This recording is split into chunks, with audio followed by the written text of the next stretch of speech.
Bien. Alors, on se propose de résoudre le problème suivant.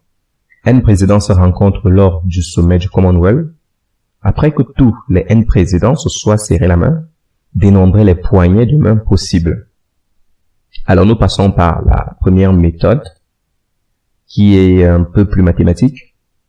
Alors, nous constatons déjà que si le président A salue le président B, la poignée de main que nous obtenons est exactement la même que celle obtenue si le président B avait salué le président A.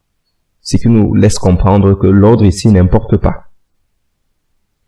Et nous constatons aussi qu'une poignée de main ne sera obtenue qu'une seule fois. Donc non seulement l'ordre n'importe pas, mais aussi les événements sont pris à être distincts. Alors, nous sommes ici en présence du nombre de parties. Et une poignée de main, c'est donc une présence de deux présidents. Parce qu'une poignée de main nécessite la présence de deux présidents. Donc une poignée de main sera obtenue chaque fois qu'on aura en présence de nos deux présidents. Donc le nombre de poignées de main ici revient juste au nombre de façons d'isoler deux présidents parmi les N présidents. C'est-à-dire au nombre d'ensembles à deux éléments d'un ensemble à N éléments, puisque nous obtenons ici N présidents. Alors donc ce nombre est grand N égale combinaison de 2 dans N, qui est factoriel N divisé par factoriel 2, fois factoriel N-2. Ce qui nous donne finalement N facteur de N-1 sur 2. Alors la deuxième méthode, qui est une méthode très simple et pratique, alors elle consiste juste à procéder par président.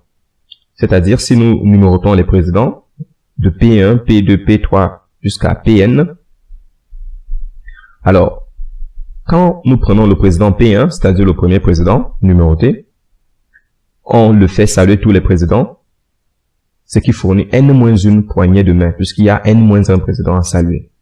Et puis on prend ce président et on l'élimine de la course, c'est-à-dire on le met hors de la salle.